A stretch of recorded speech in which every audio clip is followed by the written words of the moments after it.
Welcome to Journey Rules. It's your boy. Welcome to me back with another video. I just want to say thank you guys so much for 1,000 subscribers, still on the road to 10,000. The 1,000 subscribers special is coming out soon, so subscribe so that you get alerted when that comes out. And thank you guys so much. It's been a really long journey, but we made it. I also want to thank God for this amazing opportunity that I was able to get all the sponsors, and of course my team at Journey Rules. Thank you guys so much. And of course to you guys that have been subscribing, watching, liking, and commenting throughout the whole journey of Journey Wheels. Now I've got the Haval H6 Facelift here with me. So we took about the exterior, interior, the boot, and of course the minor changes that Haval did to the H6. If you're not subscribed, remember to subscribe, comment, like, and share. And remember that we're still on the road to 10,000 subscribers by December. If we're consistent enough, I believe we can do it. So like, subscribe, comment, share, and then enjoy the video. So let's start with the front of this car.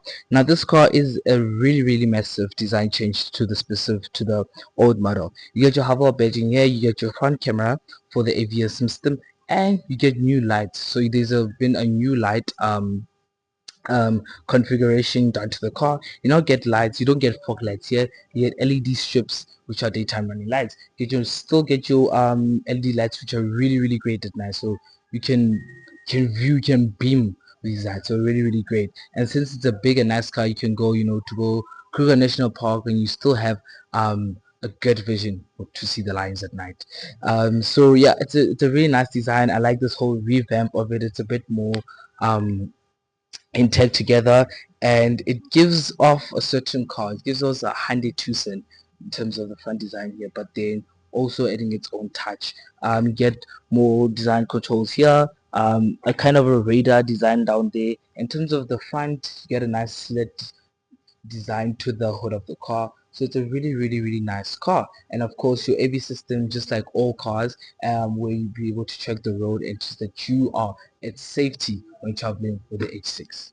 Of the side design, you get that SUV kind of a feeling, especially for the height base of the car. You get 19-inch alloy wheels as a starter for your entry-level car. You get the 360-degree camera, like I've said, all around the car, even on the mirrors.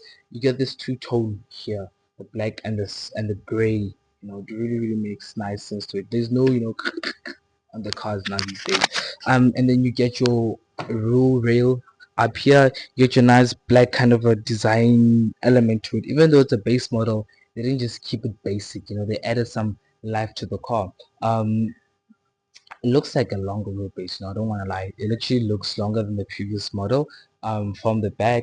And then yeah, this black accent to the car really adds to this great car. And just because it's the entry level, there's no blacking here, just like you won't mention who. So it really does not make you feel like you are in a entry level car. It makes you feel like you're in something that you're owning, which is the Haval H6, and they really did well with it. So the side profile of this car is absolutely fantastic. Welcome to the interior of the Haval H6. So of course a lot has been revised and modified from the previous pre-lift, because this is just a facelift. It's not like it's a whole new model. So there's been minor changes to the interior as to the exterior. So you still get your digital display right there. This has been the entry level. You do not get a heads-up display, but you do get in the middle trim and also the last trim of the car. You get a new screen which is now massive, so it's the same size for all cars, so you don't really need to in terms of screen size, but it's really massive. You have your Apple CarPlay, Android Auto there. You have your car settings. You have a 360-degree camera view. Even though it's the entry level, you still get your AVM system, so 300 degrees, front, back, sides, everywhere. And then yeah, so you can kind of control everything there. Then you get your air vent control, but of course with the air vent you have to control it from the screen. So you have your little buttons there, A, C, on, off.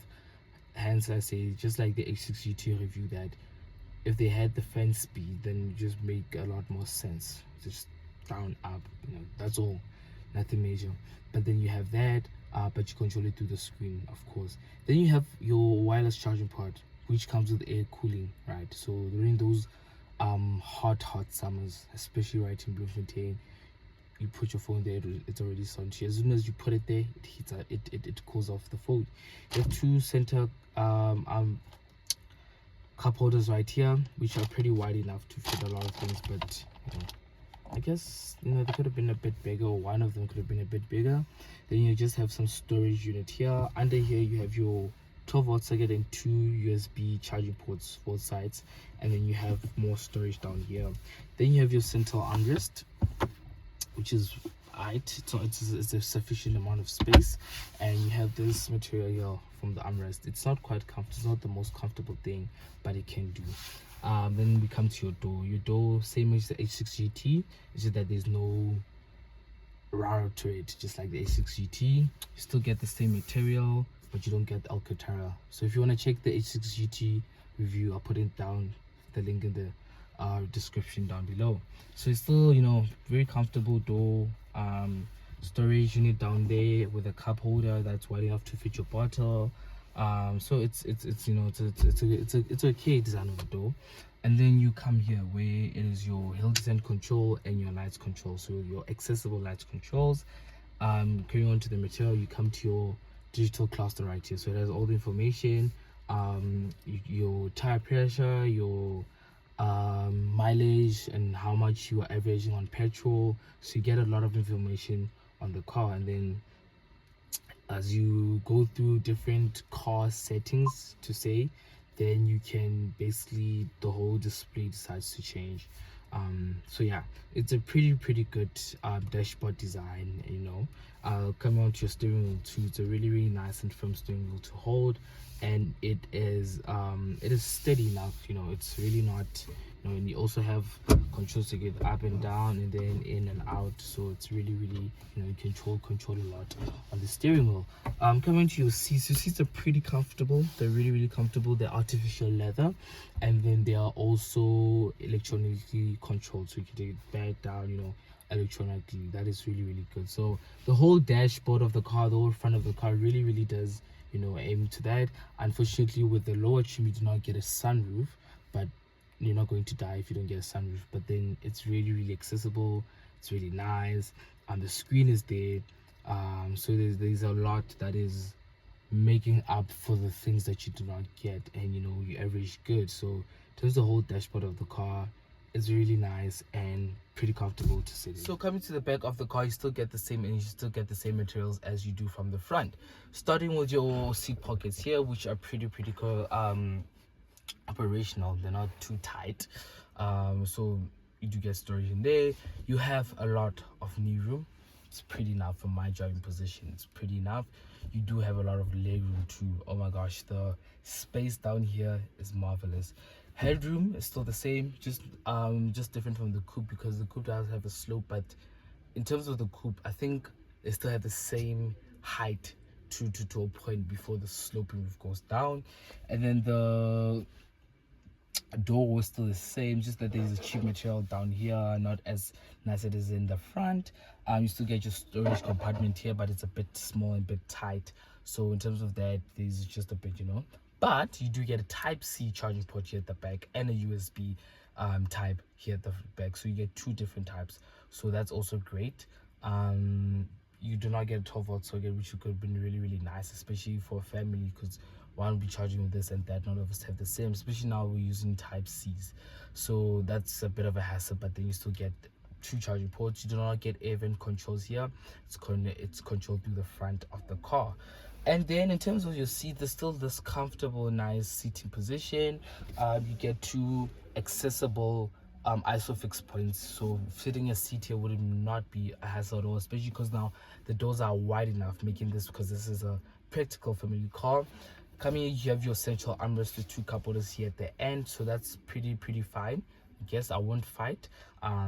Just the pop-ups are still better for me. So yeah, man, there's not a lot of criticism you can put on the car, because it is really what you expect from an SUV, especially from a family car interior. It's really what you expect. It's comfortable, you have artificial leather, so the whole design is nice. Even though I feel like this car has to have a sunroof, like a sunroof suits this car, but you do get them as you progress to other trim levels of the car. So this being the entry level, it's actually quite nice. It's really quite comfortable, and I'm in love with the whole interior. Now coming on to the back of the car, still some major minor changes to the car. You now get this arrow kind of a design here on the lights. You get GWM, still part of Haval though. You get your H6 badging right here, and then kind of a rear diffuser kind of a design here. So yeah, it's actually not really bad. No, kind of a nkare spoiler nyana. Well, it brings the design of the car, so it's a bit more straight. And there's no bumpy areas, but then I like this nice slick design on the car, so they really put something in the H6. So love the exterior of the car. So what do you get inside this engine? Now this is a 2-liter 4-cylinder turbocharged petrol that produces 170 kilowatts and 380 newton meters of torque. It's been through all 4 wheels via an automatic gearbox that really does get to the kick when trying to overtake that petrol. Now when you're trying to overtake those little trucks, you do get safety systems to make sure that you are guaranteed when overtaking for those short distances. So how much does this big boy start from? Now this starts from 495,000 rent. It's actually a good price for this car. You know, when it comes to Chinese, they know how to price their cars well, especially for the market right now. You get a lot for the price that comes with this car. For the peace of mind, you do get a 75,000 kilometer 7-year service plan. You get a 200,000 kilometer 7-year maintenance plan from Haval, and you also get an unlimited kilometer 7-year roadside assistance right here from Haval. So they do price it well, and they give you a lot of benefits when it comes to the Haval. So this is really one great of a car. Other than that, it's in your boy Boka Mutombeni. Thank you so much for staying tuned. Thank you so much for looking at the video. My personal verdict from the car is that you should actually go ahead and buy the car, because markets do fluctuate and then they go down. So for this price range and what it's sitting on and what it has to offer, it's really a great bargain for you to get the car right now. If you are interested in getting the car here at Haval Bloemfontein SAG, do contact Marizaan. I'll put her contact details right here, and remember to use code generals as reference when you do get here. So yes, go test drive the car, just feel how it is. Suspension on it is really great. When they were launching it, I was in the car and I got the chance to feel how it is, and it was great, and has great audio system. So this car is really one to go catch at this price, because it's a great bargain. And remember, of course, get Marizaan. I also put her contact details in the bio below. So yeah, go get this car while it's still at a great and reasonable price. I don't think it's gonna go up, but you never know with the car market. But for a brand new car that's under 500,000, offers a lot, good space, technology, and all the bits and pieces that you need, I really say it is a bargain. Thank you so much for staying tuned. Remember to like, comment, subscribe, and share. Still on the road to 10,000 subscribers. Like, once again, thank you so much for 1,000 subscribers. Thank you to the Generals team that have helped me come this far. And go get yourself and Haval H6. Until the next one, take care.